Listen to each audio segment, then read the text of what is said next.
नमस्कार। आप सभी का स्वागत है। मैं अनिल राघवत कक्षा 12 की हिंदी साहित्य की पाठ्यपुस्तक अंतरा भाग 2 के पद्य खंड में संकलित कवि निराला द्वारा रचित सरोज स्मृति कविता की सप्रसंग व्याख्या को लेकर प्रस्तुत हुआ हूँ। आशा करता हूँ यह वीडियो आपके लिए उपयोगी सिद्ध होगा। इसमें मौखिक व्याख्या के साथ साथ लिखित व्याख्या भी प्रस्तुत करने का प्रयास किया है। तो चलिए शुरू करते हैं। सरोज स्मृति हिंदी में अपने ढंग का एकमात्र शोक काव्य है। कवि निराला द्वारा अपनी पुत्री की मृत्यु पर लिखी इस कविता में करुण भाव की प्रधानता है। सरोज स्मृति में कवि ने अपनी प्रिय पुत्री सरोज के बाल्यकाल से लेकर मृत्यु तक की घटनाओं को बड़े ही प्रभावशाली ढंग से प्रस्तुत किया है। इसमें कवि ने सरोज की बाल्यावस्था एवं तरुणाई के बड़े ही मार्मिक चित्र प्रस्तुत किए हैं। सरोज स्मृति कविता निराला की दिवंगत पुत्री सरोज पर केंद्रित है। यह कविता बेटी के दिवंगत होने पर पिता का करुण विलाप है। पिता के इस विलाप में कवि को कभी शकुंतला की याद आती है तो कभी बेटी के रूप रंग में अपनी स्वर्गीय पत्नी का रूप रंग दिखाई देता है। इसका चित्रण निराला ने अपनी इस कविता में किया है। यही नहीं, इस कविता में एक भाग्यहीन पिता का संघर्ष, समाज के उसके संबंध, पुत्री के प्रति बहुत कुछ न कर पाने का अकर्मण्यता का बोध भी प्रकट हुआ है। इस कविता के माध्यम से निराला का जीवन संघर्ष भी प्रकट हुआ है। वे कहते भी हैं, दुख ही जीवन की कथा रही, क्या कहूँ आज जो नहीं कही। तो चलिए इसकी सप्रसंग व्याख्या को देखते हैं। देखा विवाह आमूल नवल, नवल का मतलब नया, आमूल का मतलब संपूर्ण जड़ सहित। देखा विवाह आमूल नवल, तुझ पर शुभ पड़ा कलश का जल। देखती मुझे तू हंसी मंद, होठों में बिजली फंसी स्पंद। उर में बरजूली छवि सुंदर, प्रिय की शब्द श्रृंगार मुखर। तू खिली एक उच्छ्वास संग, विश्वास स्तब्ध बंद अंग अंग। कवि निराला अपनी एकमात्र पुत्री की असामयिक मृत्यु से बहुत दुखी है। वह अपने वेदनामय क्षणों को याद करते हुए अपनी पुत्री से जुड़ी हुई स्मृतियों पर दृष्टिपात करते हुए कहते हैं कि मैंने अपने पुत्री के विवाह को पूर्ण रूप से एक नए रूप में देखा। सरोज के विवाह की तैयारियां चल रही थी। उसे घर के आंगन में बिठाया गया और सभी स्नेही जनों के द्वारा उसके ऊपर शुभ कलश का जल गिराया जा रहा था। ऐसे में जब मैंने अपनी पुत्री को देखा तो मेरी पुत्री मुझे देखकर मंद मंद मुस्कुरा रही थी और उसके होठों के ऊपर बिजली स्पंदित हो रही थी। उसके हृदय में अपने प्रियतम की सुंदर छवि झूला झूलते हुए दिखाई दे रही थी, लेकिन वह अपने प्रीतम की छवि को प्रकट नहीं कर पा रही थी। लेकिन उसका जो श्रृंगार है वह अपने प्रीतम की छवि को मुखरित कर रहा था। तभी उसके मुंह से एक विश्वास भरी दृढ़ता लिए एक आह प्रकट हुई जो उसके प्रत्येक अंग अंग को प्रफुल्लित कर रही थी।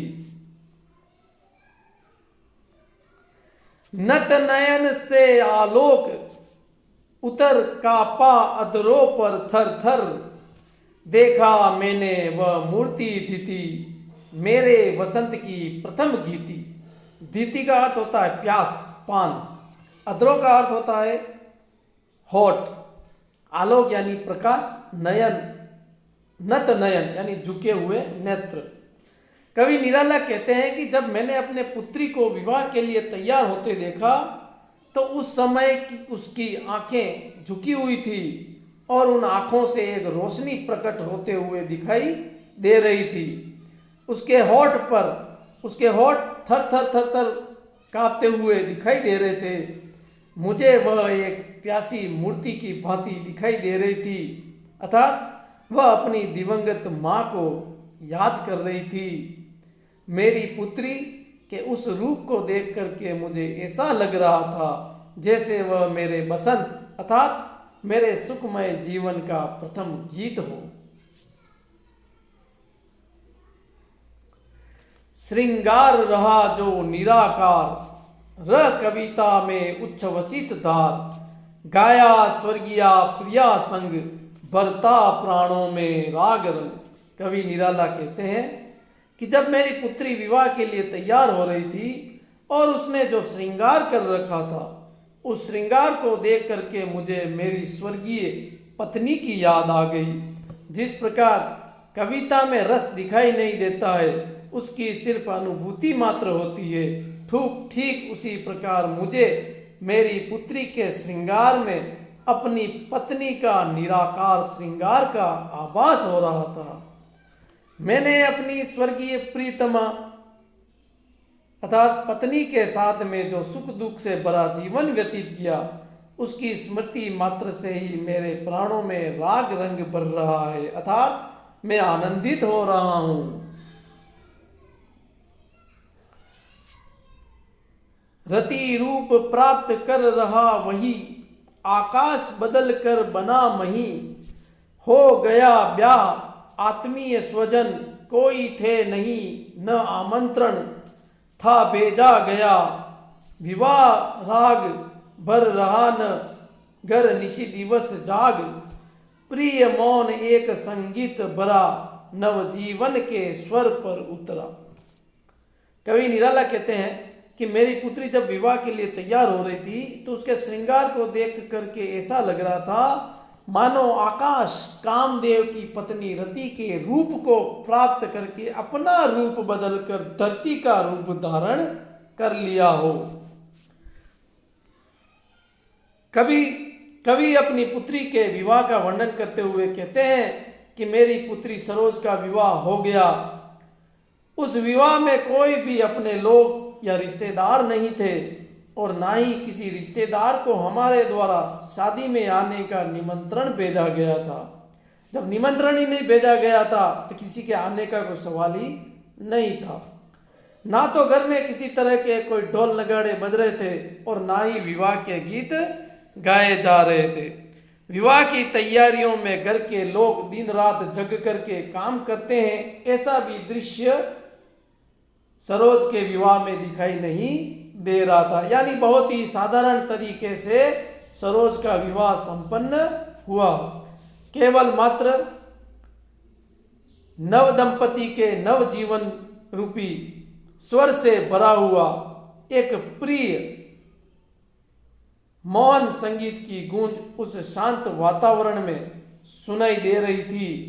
इस प्रकार कवि कहते हैं कि मेरी प्रिय पुत्री का विवाह बहुत ही साधारण तरीके से संपन्न हुआ।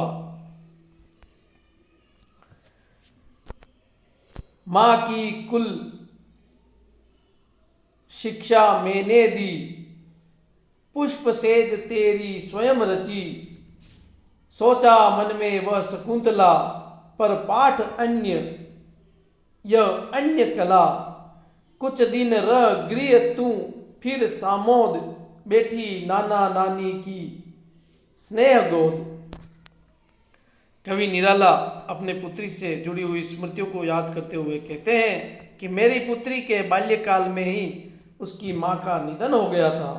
इस कारण से एक बेटी को जो माँ के द्वारा शिक्षा या संस्कार दिए जाने चाहिए, वह सभी शिक्षा और संस्कार मैंने उसकी माँ बन करके उसे दिए।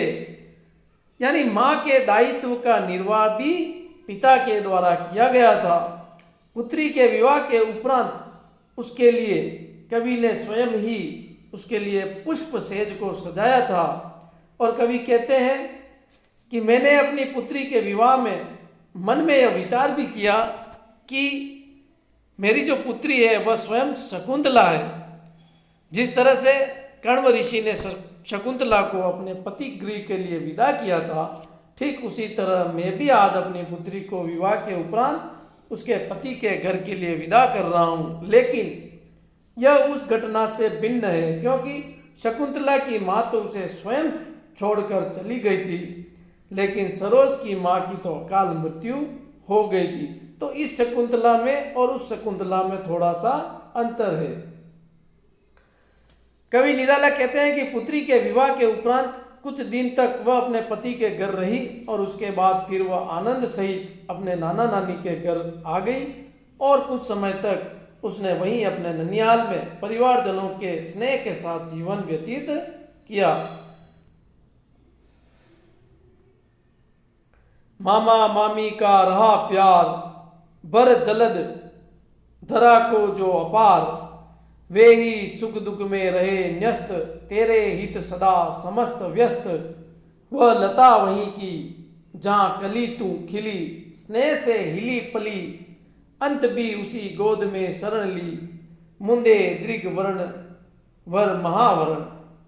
कवि निराला अपनी पुत्री सरोज से जुड़ी हुई स्मृतियों को याद करते हुए कहते हैं कि जिस तरह से धरती पर बादल अपने जल को बरसा करके उसे हरी भरी कर देते हैं, उसे प्रसन्न कर देते हैं, ठीक उसी प्रकार से सरोज के ननिहाल के लोग, जिसमें नाना नानी मामा मामी आदि सभी उस पर अपना प्यार लुटाते रहते थे, वे हमेशा उसके सुख दुख में व्यस्त रहते थे कि उसे किसी भी प्रकार से कोई तकलीफ ना हो और ना ही उसे कोई तकलीफ दुख होने देते थे, और उसे हमेशा प्रसन्न रखने के लिए, खुश रखने के लिए हमेशा उसके पीछे लगे रहते थे। ननिहाल के लोग हमेशा मेरी पुत्री सरोज के हित के लिए ही लगे रहते थे, जैसे केवल मात्र उनका एक ही उद्देश्य हो, सरोज की खुशी। मेरी पुत्री सरोज के ननिहाल की लता थी, वहीं की वो कली थी, अर्थात उसका जन्म भी उसके अपने ननिहाल में हुआ और वहीं पर उसका स्नेह के साथ लालन पालन पोषण भी हुआ। और तो और उसने अपने जीवन की अंतिम सांस भी अपने ननिहाल में ही ली। कहने का तात्पर्य यह है कि निराला जी की पुत्री का जन्म से लेकर मृत्यु तक का जीवन अपने ननिहाल के लोगों के बीच में आनंद के साथ में व्यतीत हुआ। मुझ भाग्यहीन की तू सबल, युग वर्ष बाद जब हुई विकल, दुख ही जीवन की कथा रही, क्या कहूँ आज जो नहीं कही। हो इसी कर्म पर वज्रपात, यदि धर्म रहे नत साथ सदा मात। इस पथ पर मेरे कार्य सकल हो, भ्रष्ट शीत के से शतदल। कन्ये गत कर्मों का अर्पण, करता में तेरा तर्पण।